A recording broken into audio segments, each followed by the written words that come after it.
What is a sworn statement, legally?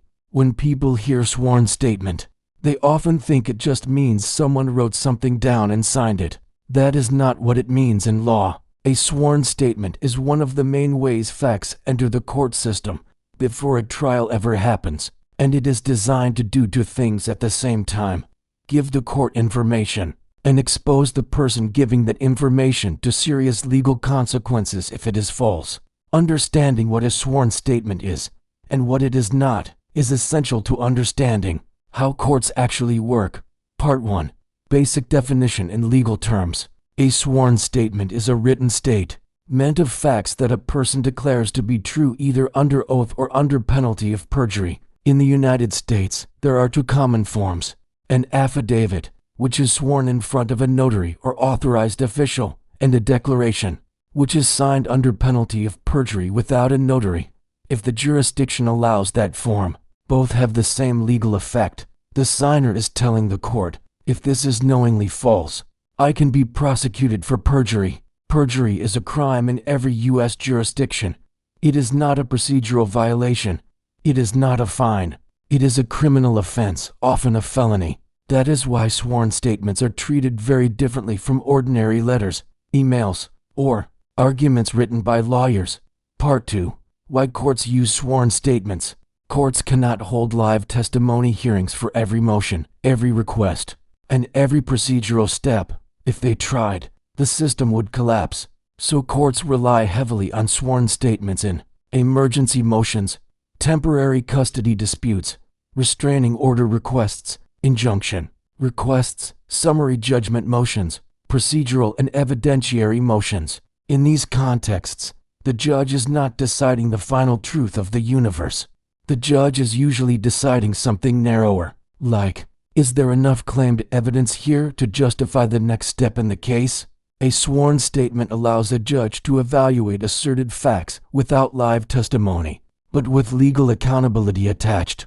Part 3. What a sworn statement actually is. A sworn statement is evidence, a formal factual assertion, a piece of the record. It is not a ruling, a finding, a verdict, automatically true, automatically believed. Courts assume sworn statements can be mistaken, incomplete, biased, or even dishonest. That is why sworn statements exist to be tested later. Part 4. What makes a sworn statement strong or weak? Courts look at several factors when evaluating sworn statements. Personal knowledge. Did the person actually see or experience what they're describing? Specificity. Are there dates, times, locations, actions, and sequences? Foundation. How does the person know this information? Internal consistency. Does the statement contradict itself? External consistency. Does it match or conflict with other evidence? Statements that rely heavily on I believe, I think, it seems, are generally weak. Statements that say, on this date, at this time, this person did this, and I observed it are what courts rely on. Part 5.